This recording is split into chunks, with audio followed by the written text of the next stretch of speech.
यह कहानी दो महिलाओं की है जो अलग-अलग पीढ़ियों से हैं, लेकिन जिनकी ज़िंदगी एक दूसरे से गहरे तौर पर जुड़ी हुई है। इस कहानी में हम सास और बहू के बीच के रिश्ते को समझने की कोशिश करेंगे, उनके संघर्ष, उनके सपने और उनके बीच की अनकही बातें। कहानी एक छोटे से शहर में बसे एक परिवार की है। इस परिवार में सास, बहू और बाकी सदस्यों का जीवन एक दूसरे से किस तरह जुड़ा हुआ है, ये जानना दिलचस्प हो। सास एक सशक्त महिला जो अपने पारंपरिक मूल्यों में गहराई से विश्वास करती है।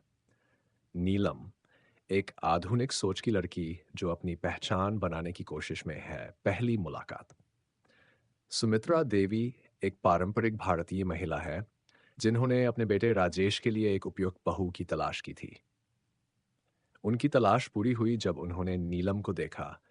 नीलम एक शिक्षित और आत्मनिर्भर लड़की थी जो अपनी खुद की पहचान बनाने के लिए दृढ़ थी। सुमित्रा देवी और नीलम की पहली मुलाकात एक पारिवारिक आयोजन में हुई थी। सुमित्रा देवी को नीलम की सादगी और आत्मविश्वास ने प्रभावित किया।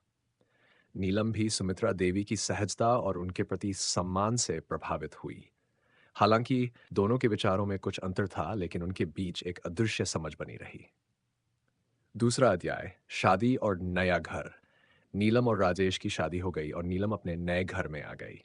नीलम ने अपने ससुराल को अपना घर बनाने की पूरी कोशिश की, लेकिन सुमित्रा देवी की पारंपरिक सोच और नीलम की आधुनिक सोच में अक्सर टकराव हो जाता था। सुमित्रा देवी को लगता था कि नीलम को घर के कामकाज में अधिक ध्यान देना चाहिए और परिवार की पुरानी परंपराओं का पालन करना चाहिए। वहीं नीलम अपने करियर को भी समान महत्व देना चाहती थी। तीसरा अध्याय, संघर्ष और सामंजस्य। एक दिन घर में एक बड़ी पूजा का आयोजन हुआ। सुमित्रा देवी ने नीलम से पारंपरिक तरीके से पूजा की तैयारी करने को कहा। नीलम ने पूजा की तैयारी तो की, लेकिन अपने तरीके से। सुमित्रा देवी को यह बात नागवार गुजरी और उन्होंने नीलम को डांट दिया। नीलम को भी बुरा लगा और दोनों के बीच तकरार हो गई। इस घटना के बाद दोनों के बीच तनाव बढ़ने लगा। लेकिन धीरे धीरे राजेश ने सुमित्रा देवी को समझाया कि नीलम की अपनी पहचान और अपने तरीके हैं। उसे अपने तरीके से काम करने देने में ही भलाई है। नीलम ने भी सुमित्रा देवी के प्रति सम्मान और समझ बढ़ाने की कोशिश की। चौथा अध्याय, एक समय बीता गया और एक दिन नीलम को अपनी नौकरी में प्रमोशन मिला। यह परिवार के लिए खुशी का मौका था। सुमित्रा देवी, माँ, मैंने भी आपसे बहुत कुछ सीखा है। आपके आदर्श और मूल्यों ने मुझे हमेशा प्रेरित किया है। पांचवा, एक नई शुरुआत। समय के साथ सुमित्रा देवी और नीलम का रिश्ता और मजबूत हो गया।